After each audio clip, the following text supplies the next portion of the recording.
for classic examples, the Greek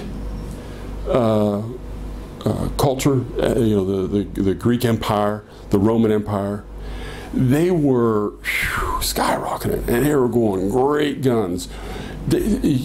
Rome was, people don't know this, a lot of people don't know this, Rome had, indoor plumbing, air conditioning, 50,000 seat arenas, shopping malls. The Colosseum was so advanced technically that they could, if they wanted to put on a mock Navy show with real ships, they could flood the thing and the ships could come in and they could have mock sea battles. It was Hollywood. I mean, it was grand productions. And the population of the town had gotten up to 1 million people. 10 years later, it was 10,000 people. Now, 990,000 people didn't decide to, let's move into the country. Let's go farm. They died. They died. The Greek Empire was a little different than the Roman Empire because the Romans disparaged farming. Anyone who farmed was a slave, or anyone who touched soil was low life. That's, we still have in our conversation, go get a good education so you don't have to dig ditches. Well, people who run backhoes and bulldozers and dig ditches make more money than people who went to college to be lawyers on average, I guarantee you. Okay, people who run backhoes and dig ditches to lay underground electrical wire make far more money than doctors, I guarantee you. Okay, but they dig ditches. You don't want to be a ditch digger. And this comes from the Roman Empire, as were slaves. But the Greek Empire, the Greek culture, it was idyllic to be a farmer. The Agrarian society, the farm life was the ideal, and they realized that the city was a trap. And that it was damaging to the mind. It fragmented the mind. The city fragments the mind because you can't think of the whole anymore. A farmer is used to thinking in the whole. He can think of the whole of his land. He can think of the whole of his resources. He would think of the whole of his year and time, and all this had value to think of the whole of his life. But a city worker generally doesn't. City workers, throughout history, they don't think about. Cat. City workers in general don't think about the whole picture. They think about doing the job, getting their salaries, and then purchasing what it is they need. Where does water come from? The tap. Where does power come from? The plug. Where does fuel come from? The tank. Where does food come from? The shelf. They don't know. It just magically appears. It just magically all appears.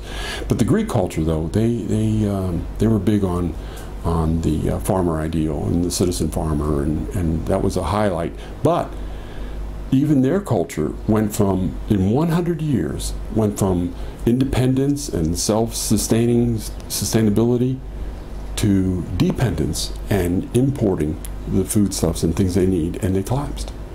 Because you can't keep producing enough to purchase it.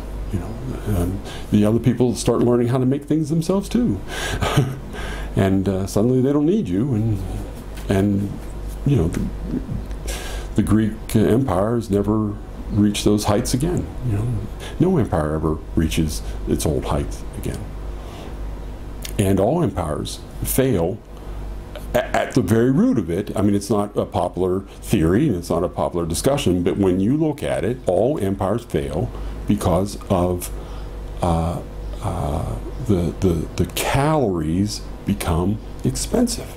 The calories of fuel, the calories of food, which is just a fuel for our bodies, become expensive.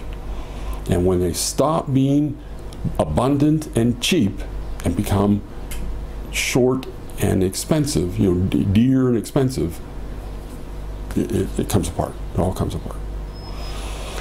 So,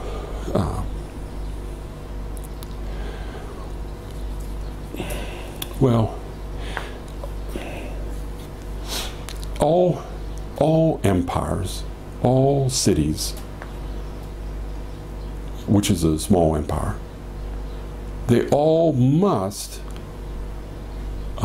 extract from the countryside. And when I was putting together my plan for my parallel process system, I used to say to Elaine and the guy that was my partner, you know, when people catch on to the real ramification of decentralized power, they're not going to like it. You know, we're fulfilling a need that someone perceives, and that need is, how do we provide energies for the periphery areas so that we can cut off the energy that we send to them. You know, they waste a lot of electricity sending it way out on the lines. The transmission lines lose power along the way. They get, you know,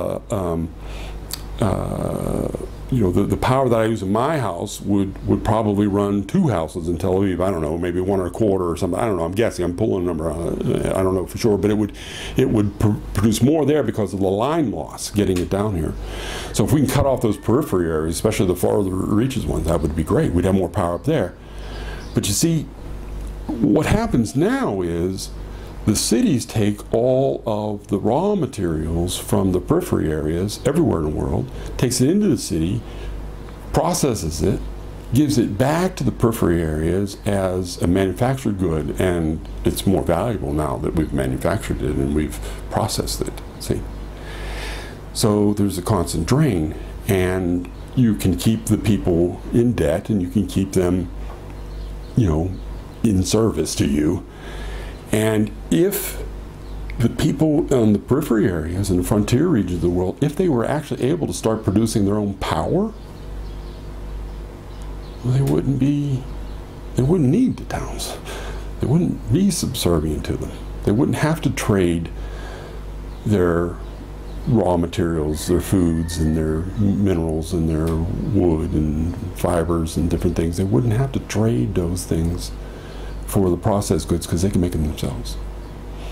And it would change the whole economy. I mean, it would change the whole paradigm.